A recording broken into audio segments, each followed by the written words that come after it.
What's up, you guys, and welcome to another episode of the Ask Alex Show, episode 108. And I could not do this show without my amazing co-hosts. I have Jeremy and Ian Elliott Carter with me today. How are you guys doing today?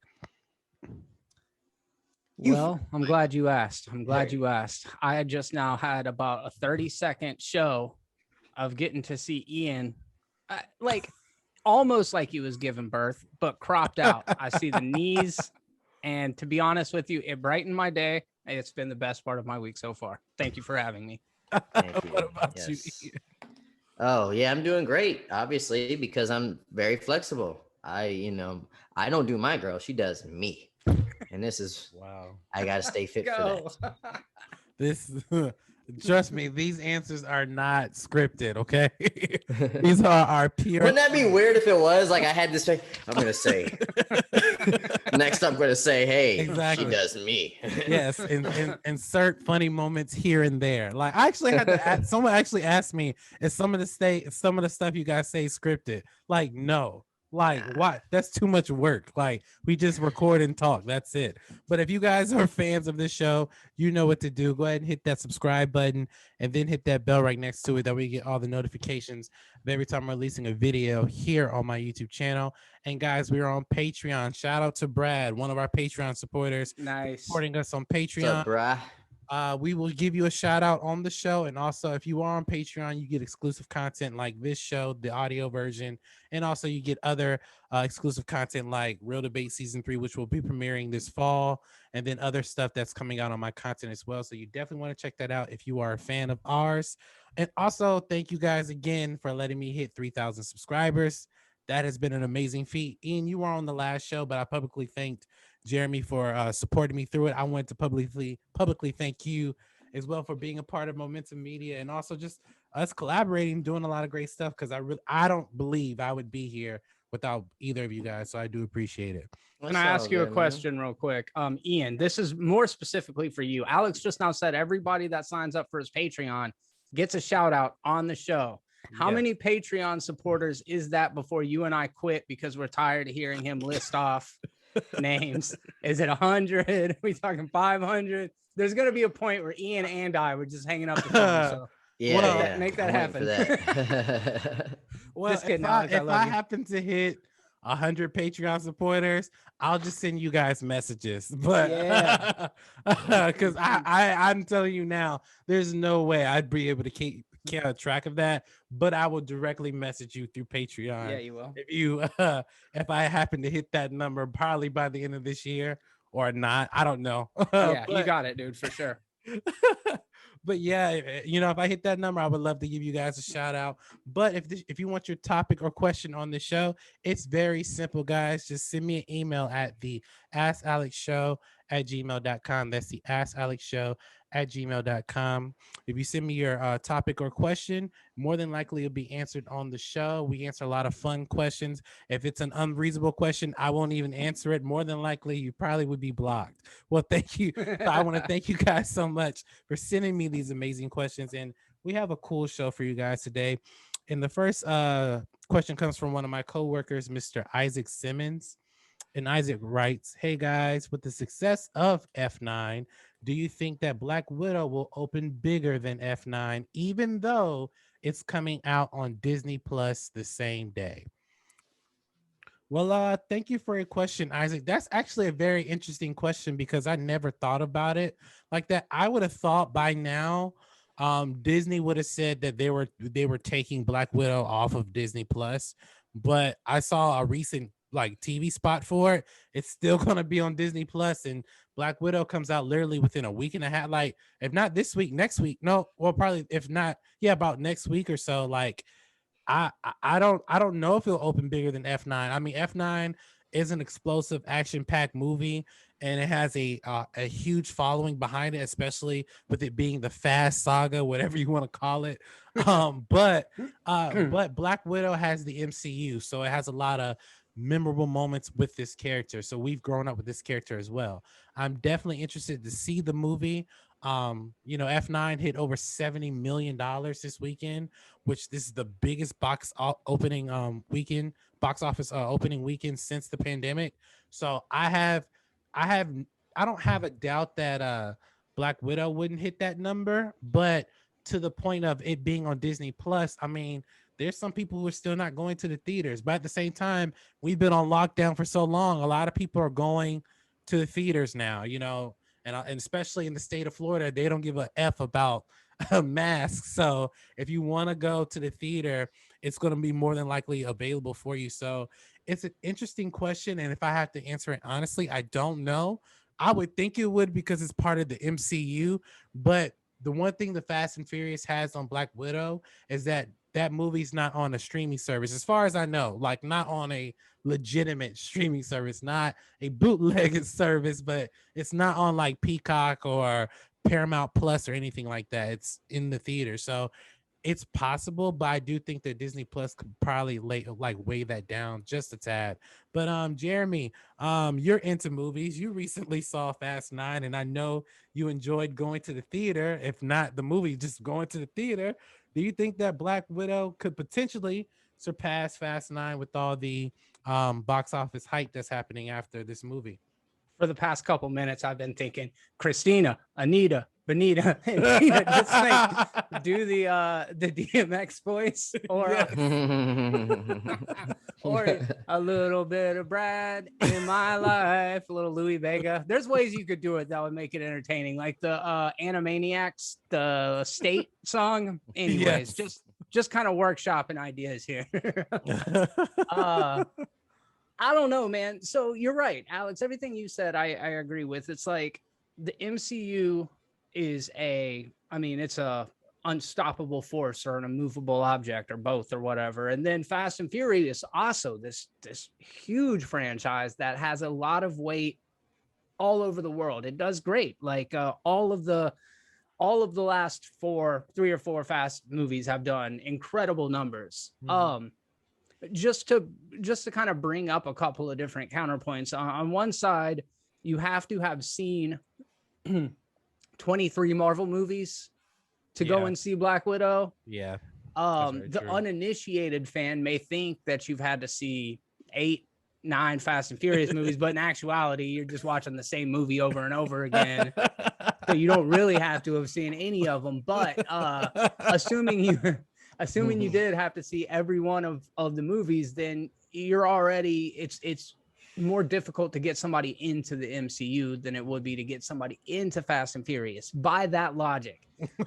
Also, to your point, Disney Plus is going to take away box office dollars from the movie theater. It's just the nature of the beast. This is something that we've seen happen time and time again over the past couple of months. So it's hard to say. I mean, what is Furious just now, or F9 did like $75 million or something like that. Yeah, something like that. It was either 70 or 75, something like that. Yeah. That's impressive. That's very impressive, especially considering this year it's over twice as much as A Quiet Place made, and it was the biggest post-pandemic opening weekend. So Furious is proven to be popular, but it's not MCU popular, and all of those factors taken into consideration, Black Widow's still going to do better. Yeah, and he's right. Taking all that into consideration, not the shit on the Fast and Furious franchise, but you don't necessarily have to watch all those movies with the MCU. I could somewhat make the same argument, but the reason why I would say you would need to watch the MCU is because I feel like you would appreciate it more. Yes. And I haven't seen Black Widow, so I don't know what the movie is about. All I know is that she's fighting Taskmaster, which looks really cool. But Ian, with these new numbers that F9 put up this weekend, do you think that Black Widow has a chance of surpassing that, even though it's going to be on Disney Plus? Well, first, before I give my answer, both you guys are sorry and you're scared. Pick a side. God dang. Is it or is it not? Goodness, that was the question. Let's not let our person down by giving us, I don't know. Screw it. You need to know the right answer, and it's going to be yes. Yes, it is. And this is why.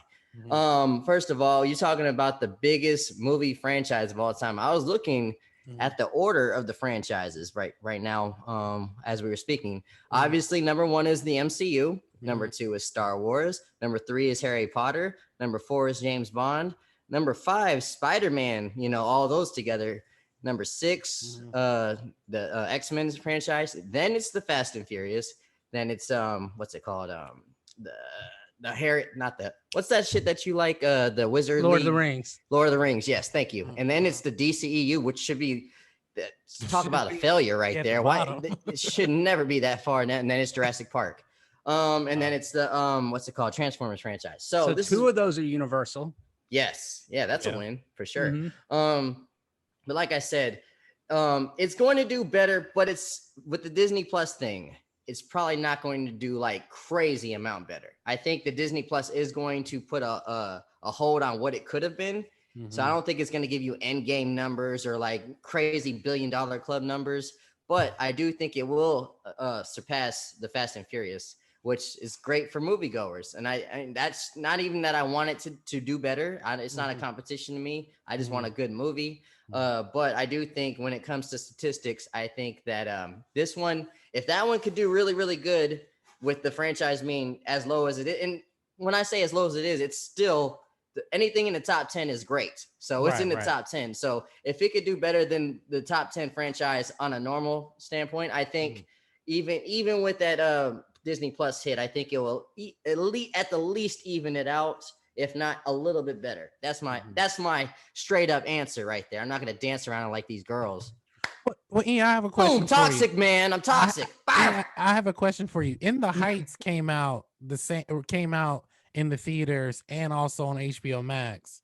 You're making it in the Heights point No, with no, two massive no, no, franchises I no, just no, no, mentioned. no, no. I was going to ask, like, do you think that? Because I haven't seen In the Heights, so I can't really judge it. Very good It's movie. good. Very good But movie. Probably gonna make my top 10. do you think that the same scenario with that movie could happen with Black Widow? Because more Again, what there. are we talking about? You're talking about an independent movie Mhm. that has no ties to any huge franchise. It's In the Heights does That's not true. take place in the MCU or the Fast and Furious universe. That's true. So That's true. obviously a smaller budget movie is not going to set never even if there wasn't a pandemic. That would Mhm. never even touch Fast and Furious or MCU. So I think obviously that could have done better because of the HBO Max thing is what I'm Right. saying. So the possibilities with Disney Plus Mhm. kind of put a halt on that with Black Widow. But as your point was, like it did affect it, but it's a smaller movie again though, so it Right. was Right. never going to hit the $1 billion club.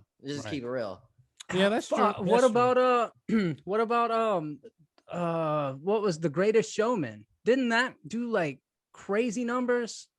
Was Not, that wasn't a pandemic movie though? No, no, but no, no. I'm so you're right about that. I just as far as people really thought mhm. that In the Heights was going to do really big numbers. You could tell by the marketing push ahead of Mhm. time and all of that. Mhm. Your points are still 100% Yeah, stand. It's like I Right. it's think not I mean on it that could have. level of franchises. But yeah, I would not have been shocked like Mamma Yeah. Mia if it ended up doing those kind of numbers. Yeah. Right. If there was no pandemic, possibly it Yeah. could have Right. Right. possibly did that. Yeah. Yeah, and I agree. Like even when Ian said like just to come on down on one side, he's right. When I compare the In the Heights in comparison to Black Widow, In the Heights is not a part of a cinematic universe. It's essentially a stage play. It's like Hamilton, but Hamilton. in Washington Heights, in a sense. That's basically what it It's is. like But Hamilton, only not black enough. exactly. Yeah, Exactly. Most historically definitely. accurate too. Yeah. Hamilton was a But very black that is thing that happened in real life. that is definitely on my watch list, though. I'm definitely going to check that out. But what do you guys think? Do you think Black Widow has the potential of surpassing F9? And do you think it stands a chance, even though it's going to be on Disney Plus? Just let me know in the comment section below and just let me know your thoughts. And let's go and jump into the next question, which I find a very interesting question that I think you guys are going to be very surprised with my answer. But this question comes from a Keisha Blankenship, and she writes, we are 3 episodes into Loki, and it's awesome. What do you think about this series? And is it just as good as WandaVision and Falcon and the Winter Soldier? Well, thank you for your question, Keisha. Now, there's a reason why I have not reviewed or talked about Loki Oh God, here we go. on my show. Now, Mm-hmm. I haven't. To be honest with you, when I saw the first episode, I watched it again with my wife. I really liked the first episode. I didn't stay to look at the second and third episode. I actually watched those two back to back last week, so I had to catch up on it. If I'm being honest, it's a very creative look on the show, but I'm not gonna lie, I'm very underwhelmed when it comes to Loki. Not because I don't like the time variant aspect. Like even the things to me don't necessarily make, like in the last episode, Lady Loki or whatever she wants to call herself told Loki that she's a time variant, and everybody in the TVA are time variants. And I'm like, then what's the whole point of the TVA? I like if they're variants of time, if they have to protect the the timeline. Sacred timeline, I'm Alex, you give up on life too easily, but go I'm like, ahead. I'm Keep just going. confused. Now, I will say this: the last episode was a little bit underwhelming for me. I mean, I didn't really see the point of it. I mean, they got stuck into a certain area of time where it now looks like they may die or make it out briefly alive, Oh, barely no. alive. Who Dude, I don't think knows? they're gonna make it. I mean, personally, I'm not. This does not give me the same type of joy I was looking for when I was watching WandaVision. Now, keep in mind, I said on the show when I was watching WandaVision, I didn't like the first two episodes of WandaVision. I was very underwhelmed by it. It wasn't until later on when I really liked it. So I'm not gonna judge it yet. I'm not gonna call it trash or anything like that. But the reason why I have not reviewed that show because it doesn't like I would get excited to watch this stuff from Mandalorian, WandaVision, and Falcon and the Winter Soldier. Now I'm just like, okay, I'll just wait. Like I will wait a past Wednesday to watch it because I'm like, I don't know if this is something I want to get into. I will say the cameo of potentially Kang in this movie or in this show looks pretty cool. But other than that, it's very underwhelming in comparison. I still think WandaVision is a slightly better than all the shows that we've seen so far. But it's not my favorite Marvel series to be honest. But Ian, do you I know you've seen Loki. Do you enjoy it or do you think it's better than the previous stuff that we've got or just as good? Oh yeah, I love it. I was like you too, though. I didn't like the first two episodes of WandaVision, but that was WandaVision is definitely a show you have to pay attention to every detail, and I feel like Loki is not as much that, but it's teeter tottering on that. You have to pay attention to detail for every episode. It's not like cut and dry like Falcon and Winter Soldier was like episode. You really didn't have to pull through other shits for other things to make sense. Mhm. But when you said this is what a little triggered me when you said that oh, we found this revelation, spoiler alert, that they're all variants. Well, what's the fucking point of the show, Ian? Oh, what that's just something that's going to go on into the to explain what all this is, because nobody understood what it is. Nobody Right. understands what it is now. Nobody. Right. There's theories and theories and theories, and this is why I do like it as much as WandaVision, because it's bringing back the theories, it's bringing back the conversation. Mhm. That was the best part of WandaVision, even having these conversations and having It was, yeah. regardless of the Ralph Boner stuff. It was just it was fun. I didn't like the ending of WandaVision. I'll just keep Right. it real. But I think that solid middle was like some of the best Marvel stuff we've ever seen, writing wise. Mhm. But I feel like this, and I've seen interviews. I think four, yeah, 4 and 5 are Tom Hiddleston's favorite episodes. So it might turn up a little bit like WandaVision did. Mhm. But I wouldn't say it's a bad show because we found out their variants. I feel like that was theory people had, and it ended up becoming true. But I can't change anyone's mind if they like this or not. It's your opinion. Whatever. Yeah. I'm not gonna disrespect you or hate you because you like it, or you don't like it. It's just a show that it's TBA at the end of the day, because we've not Right. seen the last episode, to have a verdict. Yeah, and he's right. He's absolutely right. Like I don't think it's a terrible show. I think it's definitely something I have to get into. Mhm. But just from seeing it's overwhelming. And to Ian's point, he's right. Just because they're all variants, I don't know what the outcome is. Like I haven't foreseen what's going to happen. I believe this is going to be 6 episodes, so there's Yeah. 3 more episodes to go. So I am interested to see how it's going to end. However, so far it's underwhelming for me. But Jeremy, I know you've seen the show and I know you've done commentary on the show on your channel. What do you think about it so far? And do you think it's just as good as the previous Marvel shows? um, So comparing the first 3 episodes of Falcon and Winter Soldier, WandaVision, and now Loki, I feel like it's tough, man. I feel like Loki is probably the strongest of the 3 based on the first 3 episodes alone. The first 3 episodes of Falcon and Winter Soldier, the second and third episode of Falcon and Winter Soldier in particular are fantastic. Yeah. The third episode of Loki kind of sucks. Yeah, so I definitely agree. It's a little bit of it's hard to say. I'm not going to come down on which is the best out of all of them. I do think they're all pretty on par as far as production value, cast, acting, all of those kind of things. That moon planet that they were on, normally I would be able to Lamentus one.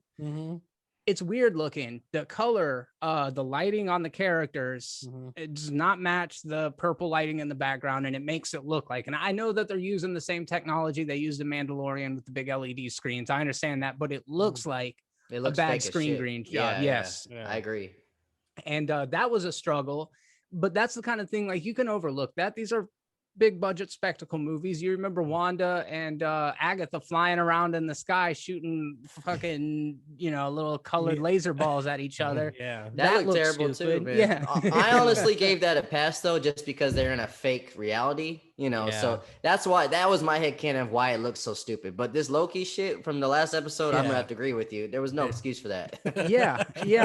And then even past that, I think her name's Sophia Di Martino, the woman who's playing Sylvie. I think she's good, but she cannot sell a hit at all. And everybody was talking about how great that one shot at the end was. And all I can see is this woman without a whole lot of previous martial arts training experience trying to look like she's throwing down without the ability to do a lot of cuts and editing to make it look good. Like the hallway fight scene with her, just too many cuts because she's not a martial artist, and that's okay because she is a good actor. I like her, and I like Tom Hiddleston a whole lot. Alex, I guess I wanted to ask you, because you are normally super enthusiastic about these projects. Are you more of a fan of Wanda, Bucky, and Sam than you are of Loki? No, because I think Loki, keep this in mind. Loki took down the Avengers, or he faced off against the Avengers. Loki's is one of my favorite guys because he brought the comedy relief, especially when he's just alone with his brother Thor.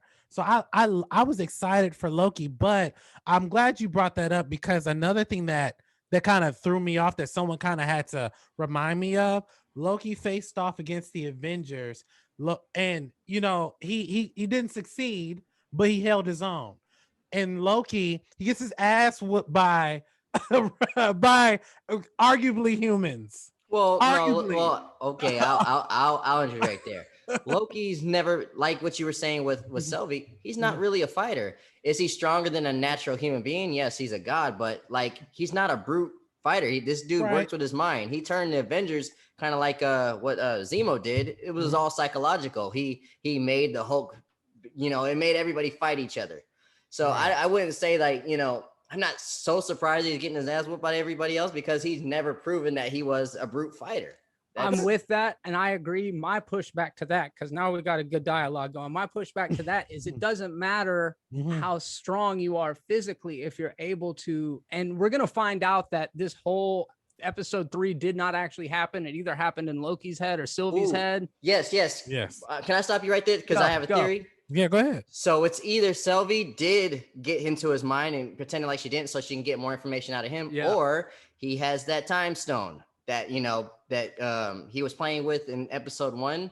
We never seen him put it back. I thought it doesn't work in that reality though. It doesn't work in the TVA. It doesn't work in the TVA. Oh. He's not in the TVA, is he? Ian's right. It definitely sets that up by Loki not putting back the time stone. My gamble, it's one of the two. Yep. The opening of episode 3 takes place in that tiki bar, showing that Sylvie has this power to enchant people. So what the fuck's the point of that scene if not to say, hey, she's about to use this thing later on, unless it's a red herring, or unless they're using the fake out red herring to keep us you know what I mean? There's a level as to how they could be fucking with us. But I'm with you, dude. I really thought this whole episode looks like it's about to end. And at the end of all the chaos, one of them's going to either do the time stone or she's going to whoop.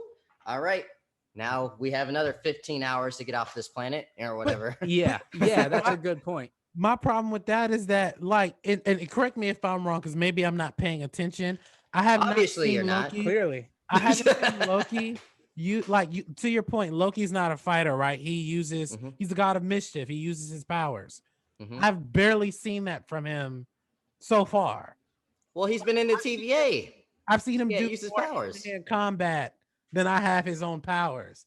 And that's what's throwing me off. I'm like, I don't, again, it doesn't need to be spec on into who the character needs to be. If you want to change things differently, I get it. But fight, if I know for a fact I can I make a dagger appear out of nowhere and use it as a lethal weapon, but I'm getting my ass whooped by arguably humans, I'm kind of like, all right, what is when is this time period?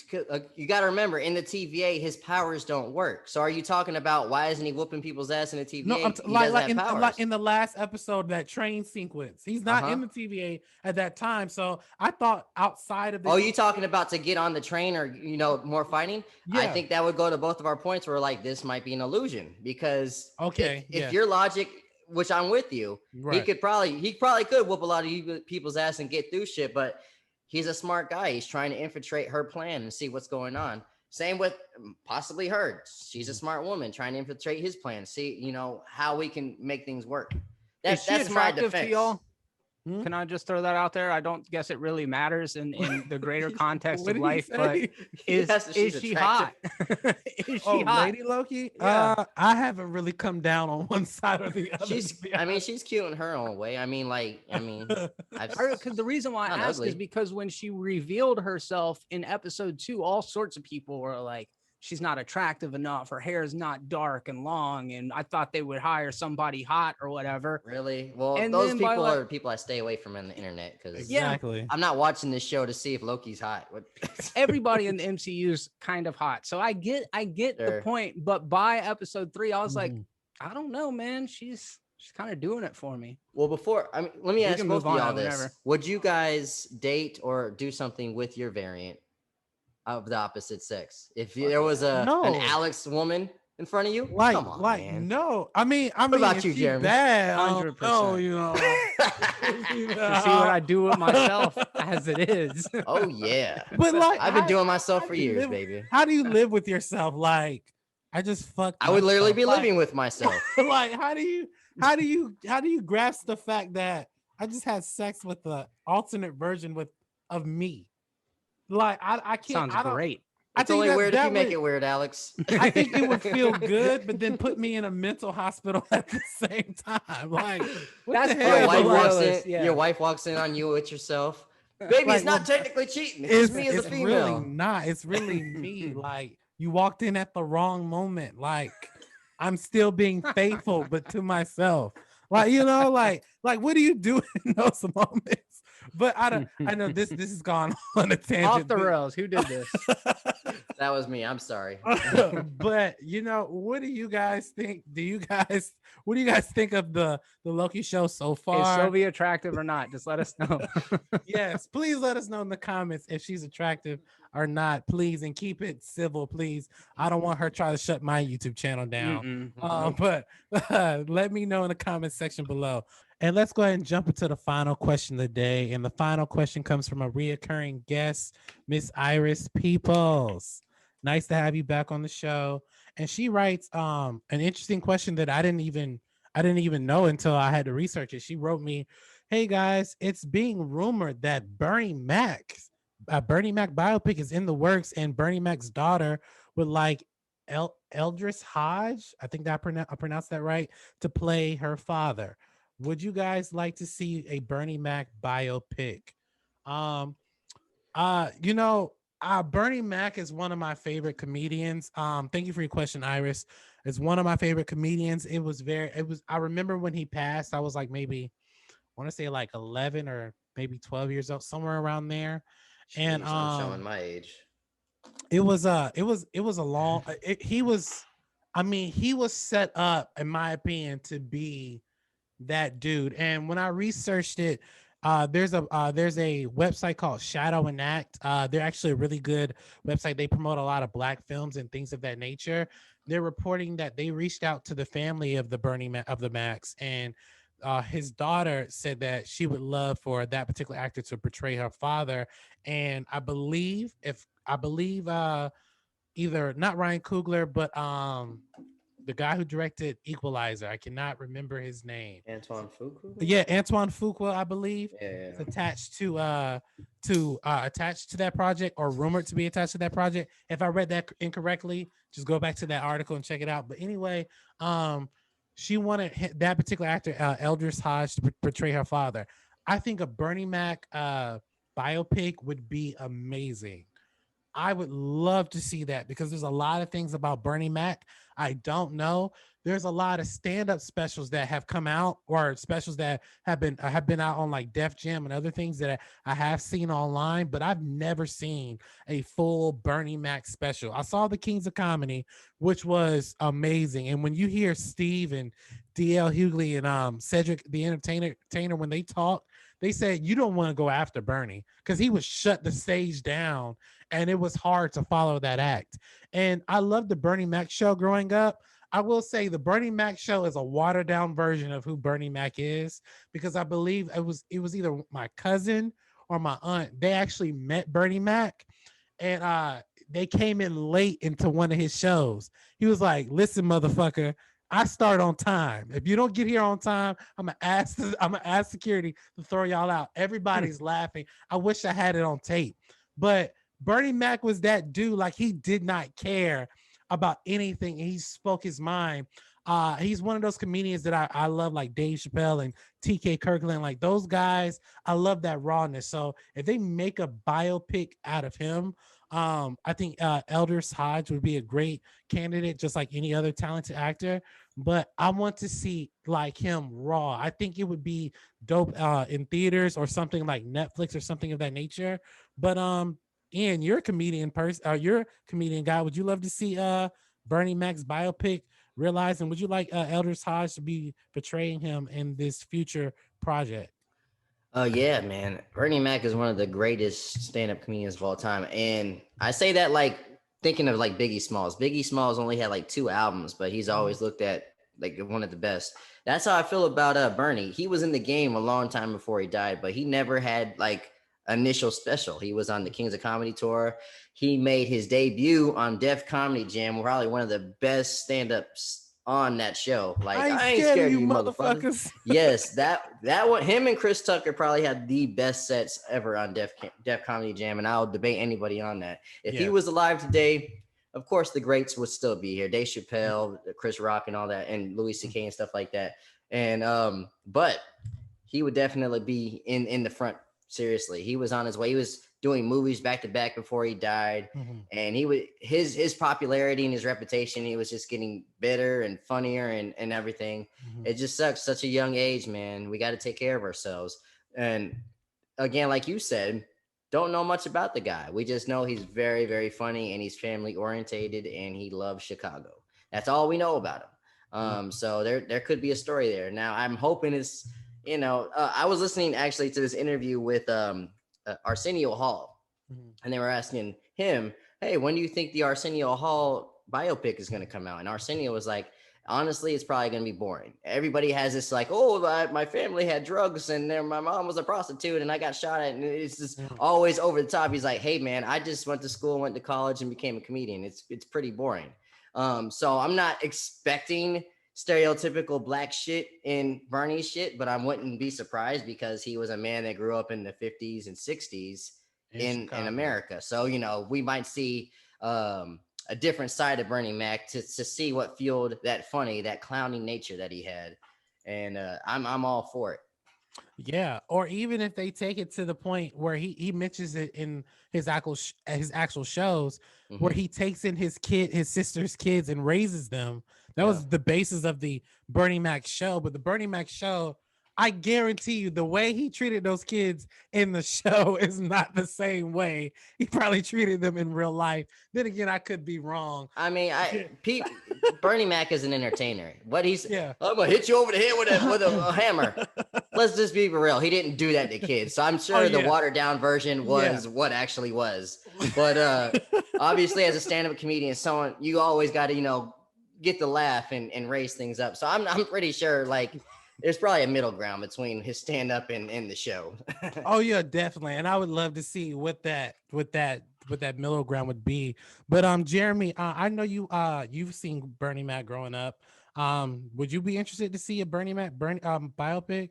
And do you think Aldous Hodge would be a great candidate, or any other talented actor? Aldous Hodge is going to be playing Hawkman in the upcoming Black Adam movie. It's a good pick. He's also I recognize him from The Invisible Man. He was the best friend of Kate Moss, Elizabeth Moss, in Invisible Man, and he's really good in that. Yeah, he played MC. I'm sorry to interrupt you. He played MC Ren in Straight Outta Compton, and he was on this show called Underground that was really good too. That's right. I forgot that he was and he's on Black Mirror. So this guy's credits are fantastic. I think he's he would be a good pick. I was trying to look and see who the other dude was. Mark Phillips. I'm not familiar with his filmography, but I'm about to pull him up real quick. But of course, to y'all's point, Bernie Mac is one of the original kings of comedies, one of those like four dudes, like the kings of comedy were to black stand-up what the hell were those guys' names? Blue Collar Comedy. The Blue Collar Comedy Tour was to white people. And I've never been more ashamed to be white. Oh, man, that stuff was so whack. You're done. Let us know in the comments which stand-up special you thought was funnier. Oh my God. I smell a real debates topic. No, those incels from those videos are going to come in. Hold a damn minute. You said your shit about Elvis and Jesus. You will not disrespect Larry the Cable Guy. Man. Yeah, where's the, that's what I'm saying. Where's the debate? The only one of the Blue Collar Comedy Tour guys that was funny was Ron White. Yes, the guy that was always drinking and shit. Yeah. He's actually funny and smart and wrote good jokes. The Kings of Comedy, that whole tour was phenomenal. I mean, those guys were all just seriously hilarious. And to be honest with you, I can't put Bernie Mac in my top tier of favorite stand-up acts. To Ian's point, he doesn't really have the body of work as other people does. And I just didn't have the exposure to him growing up. I saw him in that. I think I saw his stand-up, but it's been, years and years and years since I saw his specials. So I feel like there is an interesting story to be told about somebody who dies young and tragically and doesn't get to kind of fulfill their due spot in life. Like Bernie Mac would have went far. His life was tragically cut short before he had a chance to continue. I mean, like he was younger when he died than Eddie Murphy is now, or what? I mean, much younger. Yeah. So he could still be out there making movies and doing stand up and all of that stuff. He probably have a podcast right now, I would have to assume. That would be awesome. That would have been awesome. Yeah. So I'm all for it. And to y'all's point about I would imagine network television, ties your hands in a way that obviously stand up doesn't. So as far as not being able to just talk real on network television, and then all of them have to be the oafish father of two young kids, and then a wife that's slightly more attractive, like out of their league, but then they're like famous comics. So like it may, like Kevin James on King of Queens. I mean, it goes all the way down the list. All of those dudes that have their own shows. What was I talking about? Oh yeah. Bernie Mac. Let's see it, dude. Let's see it. I like the idea of Aldous doing it. What's his name? Aldous Hodge. Yeah, let's go with Aldous Hodge. I like him. They got the same eyes. I could see like the facial expressions. It might work. Yeah, I can. They do. I just now thought about that. Yeah, they do have the same eyes. Like I can see him yelling and getting angry. Like, what the? That's important when it comes to Bernie Mac. You got to be angry. Yes. You have to be angry, because I think Bernie Mac's best movie performance, in my opinion, is Soul Man. Because all they're doing throughout the whole movie is arguing, and like they're arguing and they're fighting with one another, and it's like Bernie just telling Sam Jackson, you're just a filthy motherfucker. Like it is like I just love that movie so much. I hate the fact that that was the last movie we saw him in because, like you guys said, I feel like he was set up to be in so many other different things. But to your question, Iris, I would love to see a Bernie Mac movie because I haven't seen all of his work. I mean, I'm sure there's plenty stand-up things that you can find online, but like the Kings of Comedy is all we really have. Like that and then his show.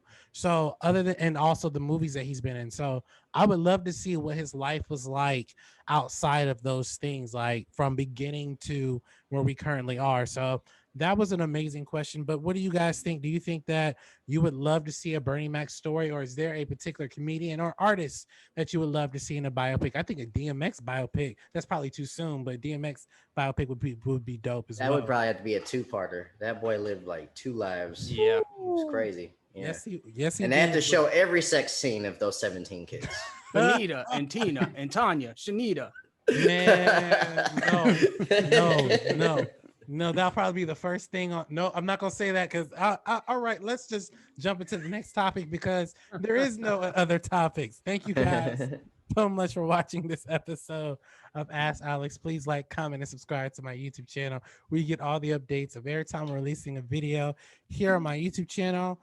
Jeremy, where can we find you on YouTube and social media? Look, man, a lot of people want to single out white comedy like it's not good. But you show me where the Black Dane Cooks and Jeff Dunhams are. You got me there, bro. Really?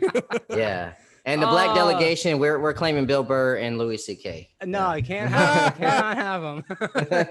That really takes a down peg. He said that takes all of them. That does take all of them.